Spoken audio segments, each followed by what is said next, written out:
What's your favourite Doctor Who series? Well, these are mine. What's up, Peruvians? Friends of Ood-Kind here. I'm going to do my top 10 favourite series of the modern era.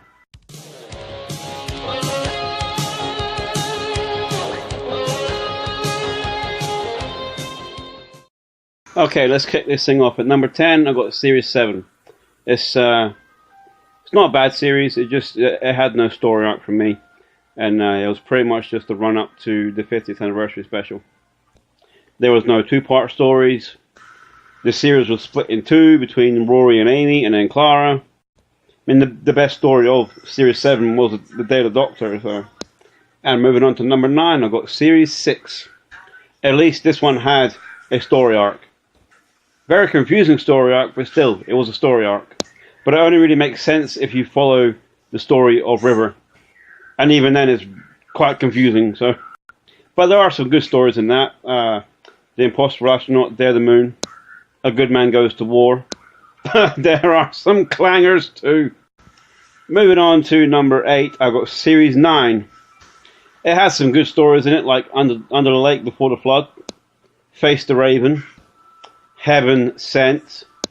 But boy, did it have some stinkers in it. The Girl Who Died, The Woman Who Lived, Hell Bent, The Magician's Apprentice, The Witch's Familiar, and then the whole hybrid. Who even cares what the hybrid is anymore? But hey, at least it made some kind of sense. At number 7, Series 8. Okay, this had more good stories than bad stories. Deep Breath, Into the Dalek, Time Heist, Mummy on the Orient Express, Flatline, Dark Water was still good. You got Listen in this. And of course, the best ever Doctor Who story that's ever been done, In the Forest of the Night. Okay, I was kidding with that one. And Kill the Moon, oh my god. Don't get me started. But all in all, a pretty good series.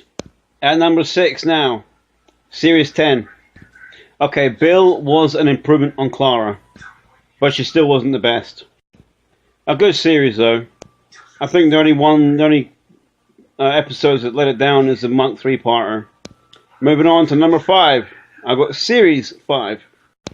There are some brilliant stories in this series. The 11th Hour, The Beast Below, The Time of Angels and Flesh and Stone, The Hungry Earth and Cold Blood was pretty good. Vincent and the Doctor, The Pandorica Opens and The Big Bang. Even The Vampires of Venice and The Lodger were good stories. But for me, it was a little bit too fairy tale.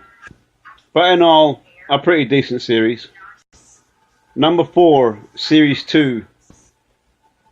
School Reunion, Rise of the Cybermen, Age of Steel, The Impossible Planet and Satan Pit, Army of Ghosts and Doomsday. Yes, there are some clangers in this, but still, they're not really that bad in my opinion. Love and Monsters and Fear Her aren't really that bad, honestly, I think. New Earth wasn't really that bad either. It wasn't brilliant. And then you've also got The Girl in the Fireplace. The Idiot's Lantern isn't really that bad either. It's just Maureen Lipman gets annoying after a while, but it's still a good story. Anyway, moving on to number 3. I've got Series 3. Okay, mainly the whole series is a build-up to the return of the Master. But I think there's some really good stories in there. Daleks in Manhattan and Evolution of the Daleks I think is pretty good. Smith and Jones is a fantastic story. You get the Runaway Bride in this as well. The Shakespeare Code and Gridlock and Blink. But I think what makes this series is the 3-part series finale. Utopia, The Sound of Drums, and Last of the Time Lords. And the return of Captain Jack. That's always awesome. So, top 2 time now. At number 2, I've got Series 1. The revamp of the whole series. This series is pretty much flawless. I mean, the only weak episodes in here are Broomtown and The Long Game. But you put those two stories in like a Series 7 or Series 6, that'll be the best stories in that series. And this is the series where we get the episode Dalek, which is still to this day the best Dalek story we've had in modern Doctor Who. And we get Stephen Moffat's baby as well, The Empty Child. And that is a completely timeless classic. The best monster in this series has to be the Emperor of the Daleks. He is awesome. So number one, you probably already figured it out, is Series 4 and the specials. I count the specials as a part of Series 4. Donna is my favourite companion. Rose returns in this series. So does Captain Jack and Mickey and Sarah Jane and Martha and Jackie. And we get a Meta-Crisis Doctor. Davros returns. And of course there's always the Ood and Wilfred. Who doesn't love Wilfred? And then moving on to the specials. You got The Next Doctor, which is a fantastic story. The Waters of Mars, which is probably one of the best Doctor Who stories ever. And the second return of the Master in the End of Time.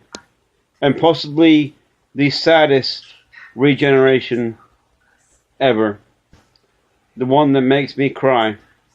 So anyways, guys, I hope you enjoyed that. Let me know in the comments below what your favourite are, how you rank the series. And as always, guys, thank you for watching, and like and subscribe if you want to hear more from me.